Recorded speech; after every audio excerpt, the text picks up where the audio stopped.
It is no secret that engaging with customers in their own terms and in their own space provides more positive business results, especially now that companies have a myriad of opportunities and options to choose from.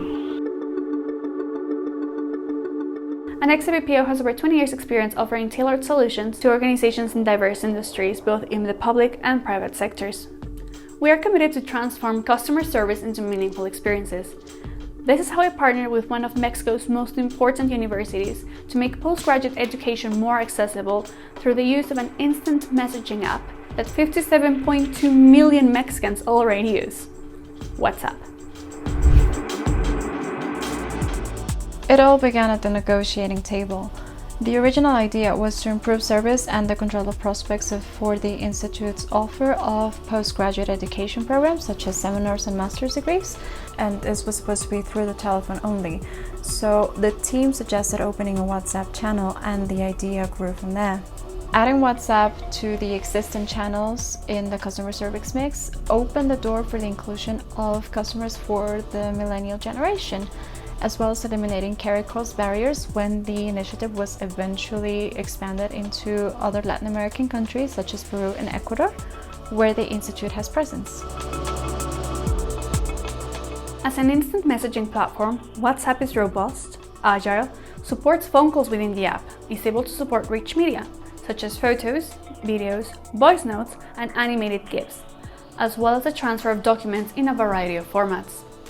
What this means in practice, and from a customer service standpoint, is that a single platform is able to take on the duties and functions of at least two more traditional ones, in this case, telephone and email, with half of the effort and associated cost of implementation in the whole Latin American region.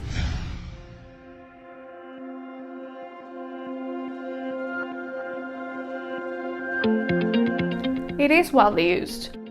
The Mexican journal El Universal reported 57.2 million WhatsApp users in Mexico alone in August 2019. This represented an opportunity to engage customers who prefer alternative means of communication. They do tend to be younger, but WhatsApp is used by people of all ages. This also means less pressure during the interaction itself, and it can give you time to think, and you can continue it whenever you want.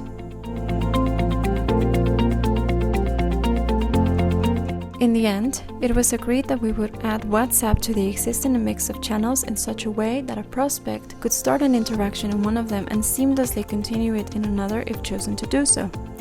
This way, we would be able to oversee the flow of communications, give fast and accurate answers when prompted, and thus achieve the overall optimization of the enrollment process, which in turn would increase the number of people enrolled. It would be a joint effort between our company and the institution, whose enrollment experts all over Mexico and Latin America would receive qualified leads and complete the process. Overall, the project was divided in 4 phases: analysis, tool development, planning and integration, and finally, implementation. Let's go through them. Analysis. We analyzed the channels used by the institution at that moment, both from a technology and workflow standpoint, in order to best determine how to continue with the project. Tool development. Supported by our analysis, our IT team developed a tailor-made WhatsApp tool that would integrate seamlessly with our infrastructure and our clients. Planning and integration. We designed the workflow together with the Institute. We designed how the interactions would run, always keeping in mind that all interactions received through WhatsApp would have to be followed up in platform and picked up or concluded in the end customer's chosen channel. These workflows included the ability to keep leads warm. Like, if someone missed the start date of a program, we would let them know of a later date. And in other cases, we might just let them know of any other programs they might be interested in. Implementation. Once the channel was open to the public, we have consistently implemented a continuous monitoring of all quality standards throughout all interactions. If any deviation is detected, we are able to know via our system and immediately implement corrective actions. If the system itself presents an area of improvement, any adjustments can be made without disrupting the operation, and all changes will be reflected within 3 hours.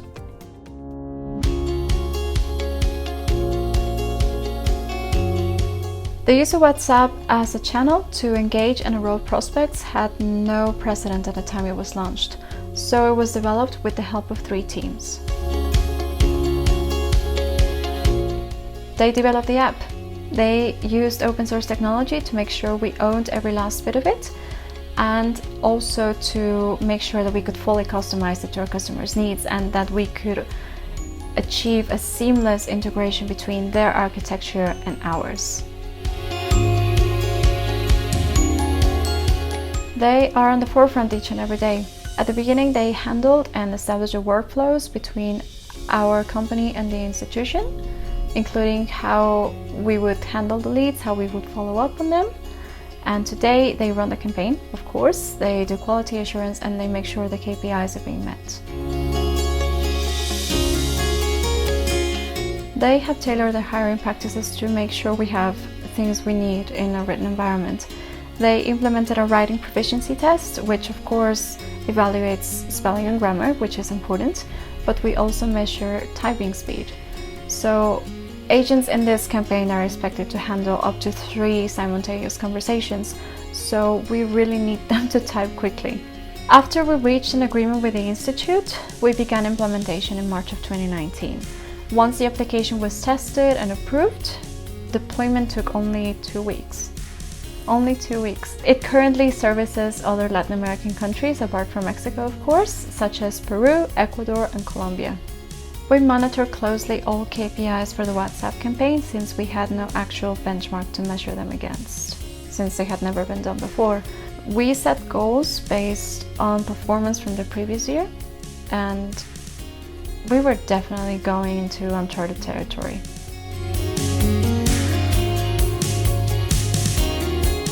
For instance, we measure quality through NPS, and we set a goal of 90%, which we had no trouble meeting during the first year of the campaign, 2019-2020, and we have successfully maintained that percentage through the period, between 90 and 95%.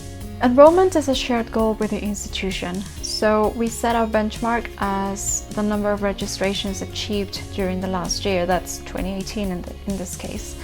We aimed for 3,545 registrations, and we actually achieved 6,203 registrations by the end of 2019. This was reflected in a revenue of 1.6 million pesos by the end of 2019. But I think we can really see the effectiveness of the channel and how well it was received if we measure against a more traditional channel like the telephone. During 2019, the telephone channel reported 80.3k interactions and the WhatsApp channel reported 33.6k interactions. This means that in its first year, this initiative processed 113.9k interactions through various channels from all over Latin America, a third of which were processed through a channel that had never been used for that context up until that point.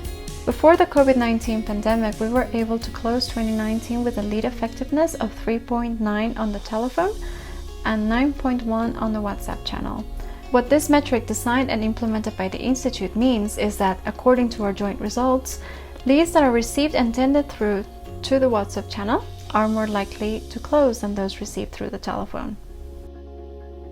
It is worth noting that enrollment numbers are a joint KPI between us and the Institute, which means that, while it is the enrollment staff at the Institute who close the deals between the organization and the prospective students, it is our responsibility not only to establish and follow up inbound contacts from prospects through the various channels, but also to maintain follow-up services, keep leads warm, and customize the prospect experience based on the programs they should interest in through the channels they prefer.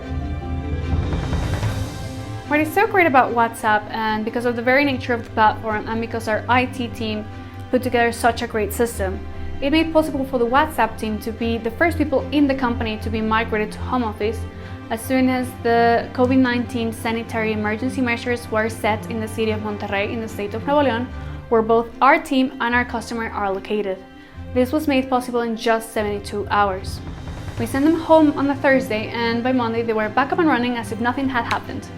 Now, since lockdown in Mexico is expected to last at least a few more months in most states, including Mexico City, the Institute has decided to pause the use of the WhatsApp channel, and citing the need of more closeness and a more humane element in the face of the current situation.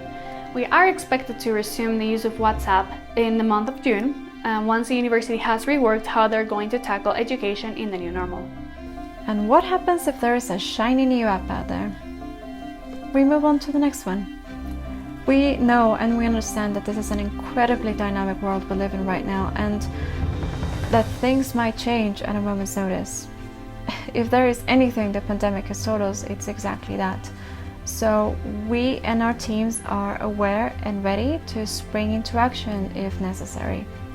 We are monitoring trends to transition smoothly if need be, but if not, we will be ready for change, whenever it may happen and however that may happen.